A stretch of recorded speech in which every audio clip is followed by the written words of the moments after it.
大家好，我是小雷。我的下巴遭受了痘痘的无情轰炸。最近天真的很热，40多度，都不想出去，整天就窝在家里。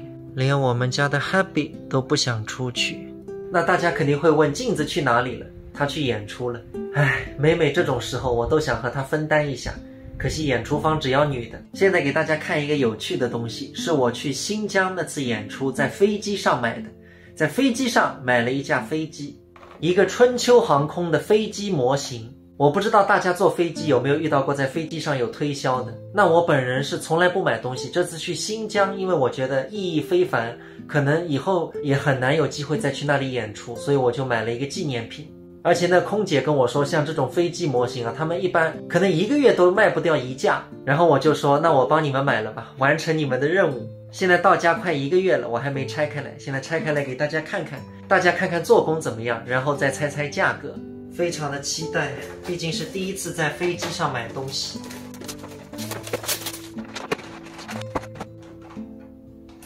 朋友们，你们看怎么样？这个飞机是非常的重啊。装好了，大家看看，放进我家的小展柜。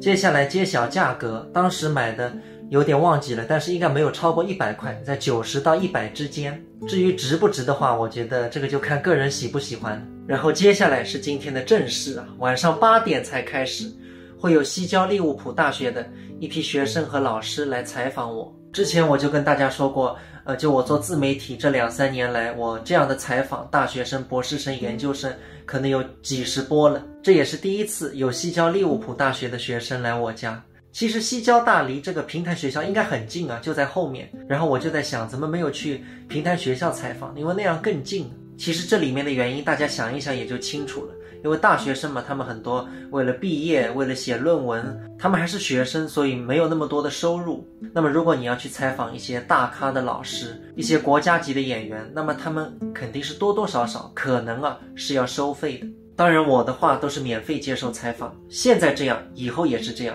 也有大学生，他们3、4人一个小组来采访，说要有偿的，说小刘你唱一段，我们可以出点钱，因为占用你的时间了。但是我说不，因为民族文化当下已经是非遗了，能有当代的年轻人来关注、来采访、来弘扬，这真的是求之不得的。换句话说，这是我们应该做的。8点钟了，还没有吃晚饭，外卖到了，谢谢，辛苦了。朋友们看，现在的外卖做的真的很精致，冰的饮料，一个包装很好的盒饭，还是很精致的。自从团里出来了，基本上每天的生活都是不一样的，今天还不知道明天会发生什么。而如果是在团体里的朋友们，大家肯定知道，就正常的上下班打卡，很多时候一眼都能望到退休。